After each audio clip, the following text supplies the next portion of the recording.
Halo bunda-bunda semuanya, pada episode kali ini Bu Bidan akan menjelaskan plasenta itu sebenarnya tertanam di sebelah mana sih, begitu ya. Nah, perkenalkan saya dengan Bu Bidan dan pada channel ini Bu Bidan akan menjelaskan banyak hal mengenai kebidanan, jalan-jalan dan juga pendidikan. Baik, bunda-bunda semuanya, pada episode sebelumnya Bu Bidan sudah menjelaskan tentang jenis-jenis KB dan juga ada penjelasan yang lebih spesifik mengenai KB suntik 3 bulan dan juga IUD dan juga KB-KB yang lainnya begitu ya. Nah, baik bunda-bunda semuanya, sebelum kita memulai bahasan pada hari ini, Bu Bidan ingin mengingatkan bunda-bunda semuanya, jangan lupa untuk pencet tombol like, komen, dan jangan lupa untuk subscribe ya.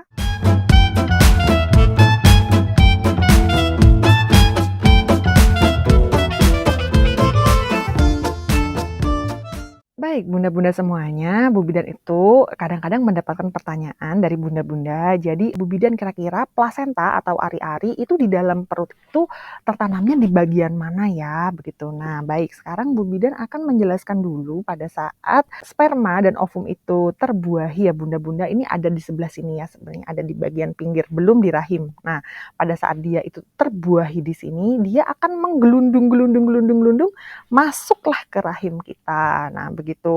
Nah, dari sini sebenarnya janin kita itu sudah tahu memilih tempat yang terbaik untuk menancapkan dirinya di rahim. Jadi ini biasanya memang tertancapnya itu di rahim bagian belakang ya bunda-bunda, atas belakang atau atas depan seperti ini.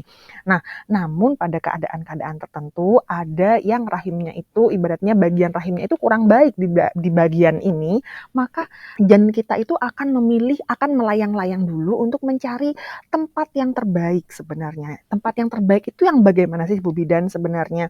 Nah, sebenarnya itu adalah dengan tempat yang tanpa adanya jaringan parut, tanpa ada cacat di sana. Kemudian dengan makanan yang paling banyak dan paling kaya.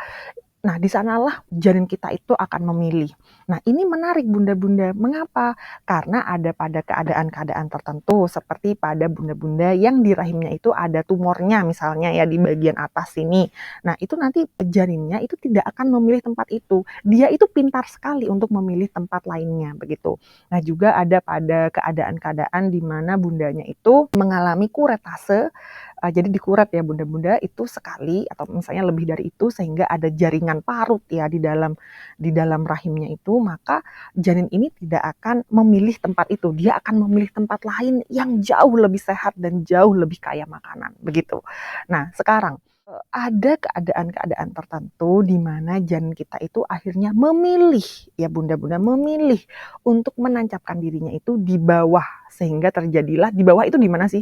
Di bawah itu berarti di daerah dekat-dekat serviks seperti ini ya bunda-bunda, dia akan menancapkan dirinya di sana. Nah, inilah yang nantinya akan menjadi plasenta previa atau plasenta letak rendah begitu.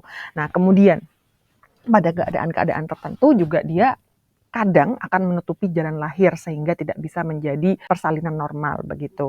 Nah, sekarang pertanyaannya pada saat janinnya ini sudah menancap di sana, kemudian apa yang akan dia lakukan? Nah, pada saat janin sudah menancap di sana ya bunda-bunda, maka dia akan mulai mencari pembuluh darahnya bunda ya, karena dia juga harus mencari makanan kan ya bunda-bunda gitu. Nah, kemudian sambil lalu maka dia pun juga akan semakin berkembang, dia akan membentuk ini ya, dia akan membentuk ini bentuk seperti ini dan dia akan terus-menerus berkembang, bertumbuh dan dengan saat yang sama dia pun juga akan membentuk plasentanya sendiri begitu. Nah, sering sekali Bu Bidan itu dapat pertanyaan. Nah, terus Bu Bidan kalau sudah menancap di sana, apakah plasentanya ini bisa berpindah? Nah, jawabannya adalah tidak bisa. Kenapa kok tidak bisa?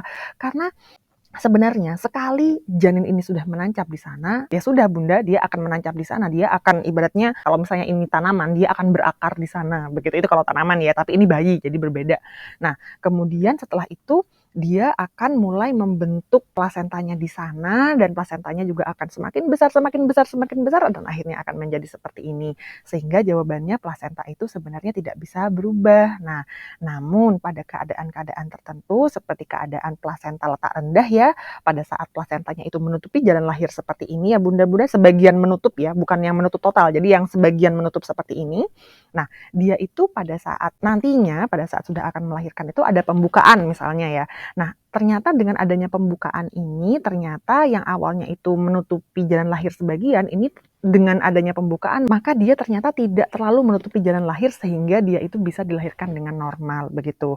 Nah, apakah plasentanya berpindah? Tidak, tidak berpindah. Plasentanya tetap di sana. Namun yang menjadi perhatian kita di sini adalah adanya jalan lahir yang mulai membuka, begitu. Sehingga yang awalnya itu menutup dengan sempurna, dia ternyata akan ikut dari pembukaan ini sehingga dia akan lebih ke pinggir saja. Namun dia tidak bisa berpindah, begitu. Baik, bunda-bunda semuanya, semoga ini menjawab pertanyaan bunda-bunda semuanya. Jika bunda-bunda masih ada pertanyaan, maka bunda-bunda boleh follow Bu Bidan di Instagram, TikTok, dan juga di Facebook Group ya bunda-bunda semuanya. Baik, semoga bunda-bunda sehat. Sampai ketemu pada episode berikutnya.